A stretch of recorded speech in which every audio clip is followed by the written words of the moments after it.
Good morning, जय माता दी। तो यहाँ मेरे पिद्दू की आप अभी तक सुबह नहीं हुई क्योंकि रात को काफ़ी लेट तक ये मैडम जी बैठी हुई थी वहाँ फंक्शन में। और उसके बाद मैंने देखा तो मौसी ने भेजे हुए थे अरबी के पत्ते। नानी यहाँ पे पतरोड़े बना रही थी, काइंड ऑफ पकोड़े। हिमाचल में पतरोड़े बोलते हैं, आई थिंक पत्तों के बनते हैं इसलिए बोलते होंगे शायद, क्योंकि मुझे भी नहीं पता। उसके बाद मैंने बनाई ब्रेकफास्ट के लिए रोटियाँ वगैरह। यहाँ मैंने रोटी वोटी सेक ली। उतने में ही मैंने देखा बाहर जाके तो दित्तू अपनी नानी के साथ लगी पड़ी थी। नानी नहीं मतलब बड़ी नानी, मेरी नानी जी के साथ लगी पड़ी थी। उनको बता रही थी, नानी देखो रात को वो ऐसे ऐसे कर रहे थे, ऐसे ऐसे कर रहे थे। और हमें इतनी हंसी आ रही थी। नानी ने पतरोड़े जो है वो कढ़ाई में लगा दिए थे अच्छे से। मैंने वापस आके देखा तो नानी के तो पतरोड़े रेडी थे। यहाँ पे नानी ने प्लेट में निकाल दिए थे। So sorry. फिर उसके बाद मैं गई छत पे, और इतने दिनों में मैं पहली बार छत पे गई हूँ जब से आई हुई हूँ। तो के चक्कर में मैं छत पे ही नहीं चढ़ती क्योंकि वो पीछे पीछे आ जाती है। और अभी रेलिंग वगैरह नहीं लगी है तो इस चक्कर में हम लेके नहीं आते ऊपर, वरना गिरने का डर रहता है। और बच्चे तो वैसे इतना ज़्यादा भागते हैं। उसके बाद मैंने नीचे जाके देखा दोनों नानी दोती क्या कर रही हैं। तो यहाँ पे दित्तू सर दबा रही थी कि नानी को खेलने के लिए बोली थी अपने साथ। तो नानी कह रही थी नहीं मेरे सर में दर्द होता है। कह रही मैं आपका सर दबा दे रही हूँ, आप मेरे साथ खेलो। उसके बाद मम्मी ने बोला कि बेटा सामान वगैरह रख लो क्योंकि फिर बहुत दिक्कत हो जाएगी। मैंने थोड़ा सा सामान रखा और उसके बाद हमने लंच वगैरह किया और दित्तू को सुला दिया। जैसे मैं दित्तू को सुला के उठ के आई तो नानी ने तो यहाँ आटा वाटा लगा के रोटियां बनाना शुरू कर दी थी। हमारे यहाँ पे बोलते हैं घड़ियाँ रोटियाँ इनको, मतलब भटूरे जैसे ही होता है पर ये गेहूं के बने होते हैं और ईस्ट लगा के ये फॉर्मेट करके बनाया जाता है। हिमाचलियों को तो हमको पता ही है बट जो बाहर के हैं उनको नहीं पता, तो उनको मैं बता रही थी।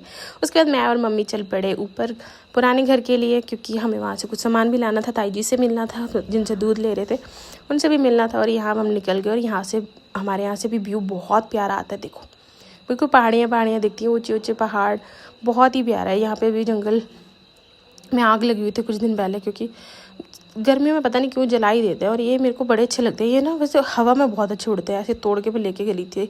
फिर हम लोग ऊपर के घर से आए और मम्मी ने रज़ाई उठा रखी थी सर पे। रज़ाई लेके आई क्योंकि वो ऊपर बाहर ऐसी पड़ी हुई थी बेड में से निकाल के, तो वापस बेड में डाल देंगे वरना धूल मिट्टी बैठ जाएगी। और मम्मी तो भैया फटाफट लंबे पैर करके चली गई, नहीं बहुत दूर तक। मैंने जूम करके देखा मम्मी तो बहुत आगे पहुँच गई। फिर उसके बाद मैंने भी अपनी स्पीड बढ़ाई और पहुँची। जैसे घर पहुँची तो देखा पापा जी, नानी और दित्तू तो बाहर ही बैठे हुए थे।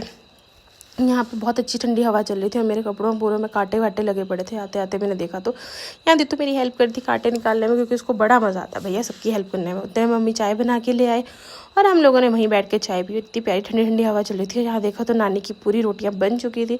बहुत यम्मी बनाती हैं यार मेरी नानी, बहुत टेस्टी होती है। उसके बाद मैंने भी अपनी सारी पैकिंग फिनिश करी। दित्तू का बस कुछ सामान रह गया था वो रखा और यहाँ सारा सामान हो गया डन। उसके बाद हम किचन में लग गए। उतने में ही हमें मिल गया सरप्राइज़। मेरी छोटी मौसी और अनमोल आ गए थे। मोली अनमोल मतलब यहाँ पे आ गए थे। मोली के साथ दित्तू तो मस्त हो जाती, मामू आओ हम यहाँ बैठ के खेलेंगे। यहाँ दित्तू को मस्त चीज़ें मिल रही हैं भाई। खाना पीना तो उसका रोटी वोटी तो बंद हो रखी है, हिमाचल आके सब जंक फूड ही खा रही है ये लड़की। उसके बाद सबको पतरोड़े सर्व किए, नानी ने बनाए हुए थे। दित्तू सर्व कर रही थी, उसको बड़ा मज़ा आता है।